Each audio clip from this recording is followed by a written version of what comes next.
Half-Life is one of those games that comes around every once in a while and completely lays the foundation for future games. Its seamless storyline, engaging combat, and eerie atmosphere serves as a fantastically crafted game that everyone should try, even to this day.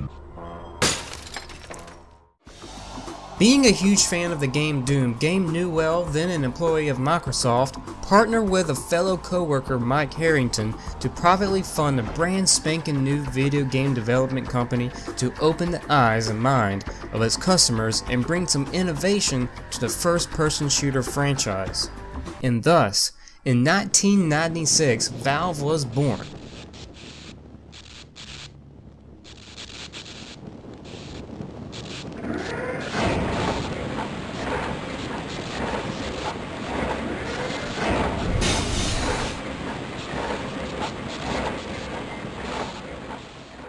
Gabe and Mike needed a little help to make the first game, so they sought out Michael Abrash of ID Software to secure a license for the Quake engine. Right after that got squared away, they went right to work.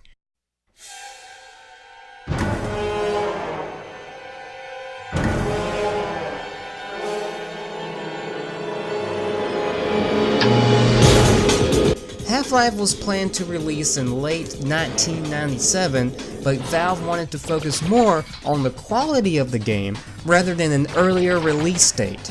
Finally, on November 19, 1998, Half-Life was released to the public.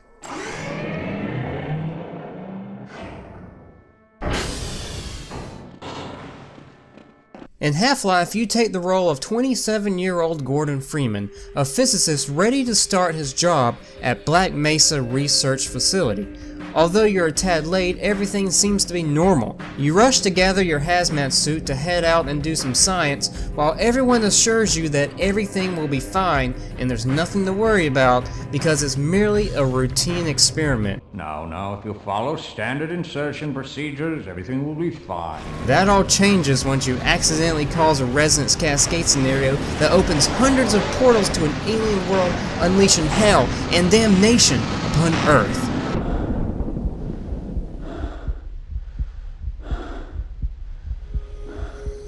After you come to and escape the ruins of the destroyed lab, you come across a dead body lying in its own pool of blood, and a scientist trying to resuscitate a fellow security guard with other dead bodies scattered across the ruined corridor. It's a literal nightmare. You finally come across some colleagues that tell you that outside communications has been cut and that you need to head to the surface before it's too late. They help you unlock the door ahead of you and wish you good luck on your soon-to-be journey through hell. Now, I wouldn't call the overall story AAA, however, it's not about the story itself, but rather the way it's told. There are no cutscenes, and every single moment in the game is shown through the eyes of Gordon Freeman. This really immerses you into the game world and makes you feel as if you're the actual person in the scenario. This was truly groundbreaking at the time. Now, Half-Life isn't some shooting gallery from the 90s. This game really takes its time to suck you into its world before throwing a bunch of enemies at you. In the beginning, you'll be introduced to low-damage enemies such as weak head crabs and slow-moving zombies, and eventually stronger enemies such as vortigaunts and alien grunts. This game really starts to get challenging when the military and Black Ops team comes to cover up the disaster. Half-Life even has some challenging bosses that require you to sneak around it and solve a series of puzzles. For its time, it was really unique and a refreshing take on boss fights.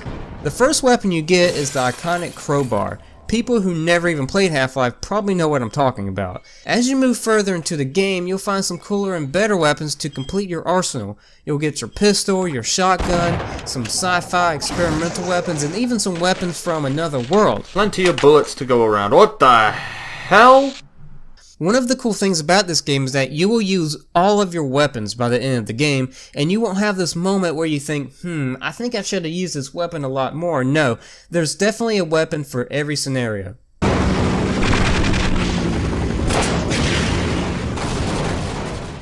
Half-Life isn't all about action. Remember that sucking you into the game world thing I was talking about? Well, there's quite a bit of puzzle solving and platforming in the game, which focuses heavily on exploration. There's some of this in the beginning and even between the actions, so you're not too burnt out from trying not to die the entire game. During this time, you'll really get immersed into the story. You'll see those experimental weapons I was talking about, and nuclear missiles, and just strange and odd things in the facility that makes you want to ask yourself, what the heck is going on? Now, I know it seems like I'm putting this game on a pedestal, but it's not all perfect. There's this one thing I come across every single time I play this game, and I play this game quite a bit, that makes me... I just can't stand it. Zen.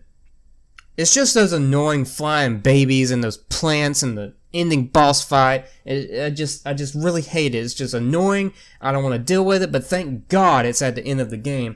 And when you play this game, you know what I'm talking about. Despite this, Half-Life is truly one of the best games of all time, and I highly recommend playing it. There's a reason Half-Life won so many awards and overwhelming acclaim from critics since its release, and quite frankly, it deserves every bit of it.